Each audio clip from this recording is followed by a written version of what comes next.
Minister Iswaran will be making a related ministerial statement. I will allow members to raise points of clarifications on both statements after this statement. Minister Iswaran.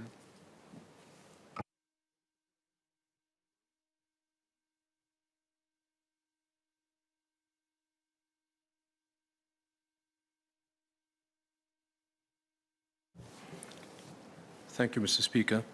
Further to the Minister for Health statement, I will now elaborate on the approach my ministry has adopted to continue the safe and orderly restoration of Singapore's air connectivity.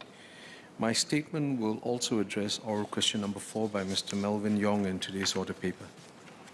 Let me start with where we are in our aviation recovery.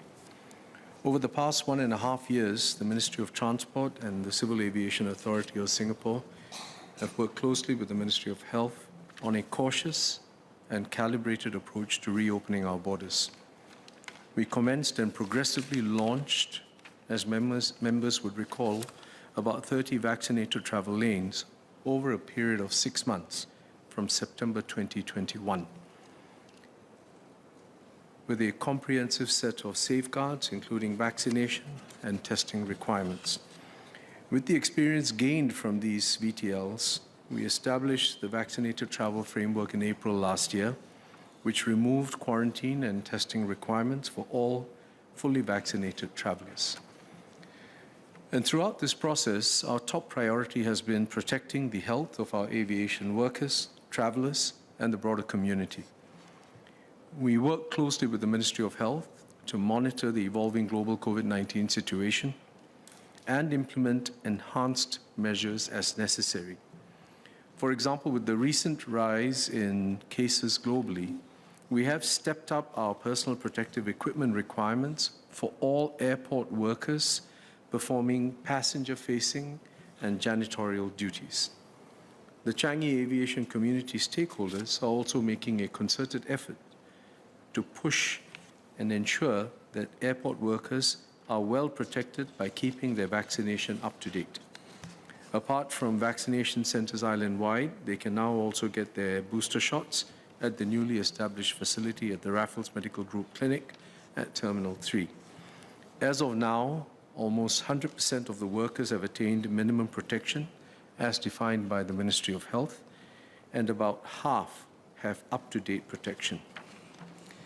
Our aviation community will stay vigilant and stands ready to respond quickly should there be a material change in MOH's risk assessment, such as the emergence of a new variant of concern. This is the new normal for aviation as we emerge from COVID-19.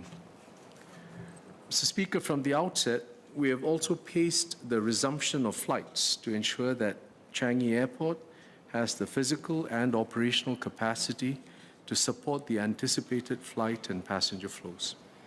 This has given our aviation stakeholders valuable lead time to build up their capacity while recruiting and training their workforce.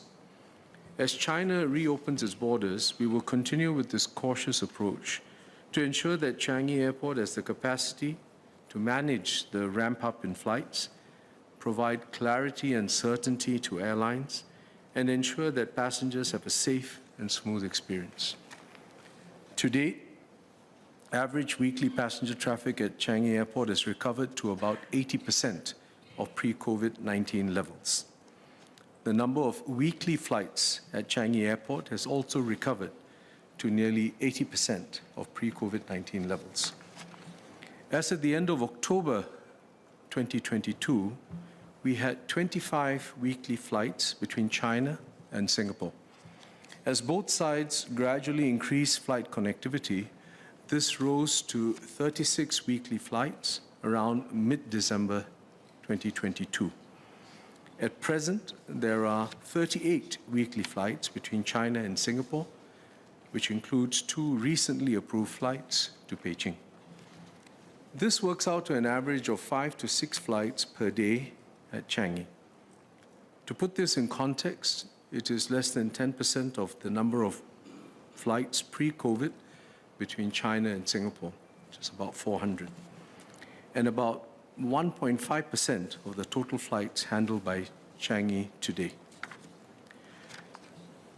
We receive about 700 to 1,000 inbound passengers from China daily, which again is about 1 to 1.5% of the total daily arrivals at Changi. And this is also less than 10% of our pre-COVID levels. More than 60% of these travelers from China are Singapore citizens, permanent residents, and long-term pass holders. We welcome China's recent moves to restore quarantine-free travel with the rest of the world. Singapore enjoys long-standing and multifaceted relations with China, and it is in the interests of both our countries to restore our air connectivity in a safe and orderly manner. After China's recent announcement that it will reopen its borders and remove quarantine requirements for returning travelers with effect from yesterday, Singapore and Chinese airlines have applied to operate more flights between the two countries. CAAS is evaluating and will progressively approve these applications. As with other countries previously, we will carefully restore air connectivity with China, taking into consideration the prevailing public health assessment, as well as Changi's capacity, so that we can ensure efficient operations and a safe and smooth travel experience. So in summary, Mr. Speaker, we will continue to adhere to our careful and calibrated approach in the restoration of air connectivity with China. This measured approach has enabled a safe and orderly resumption of Singapore's air connectivity with the world, while we monitor the outcomes and evolving public health situation, assess the operational impact, and decide on further moves.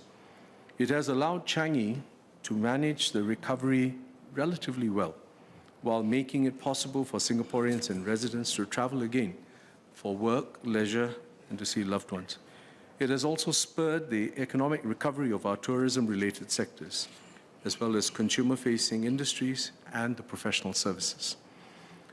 The aviation community in Changi remains vigilant and is prepared to respond quickly if there are material changes in the operating environment. And at all times, our priority is to protect the health of our aviation workers, travelers, and the broader community.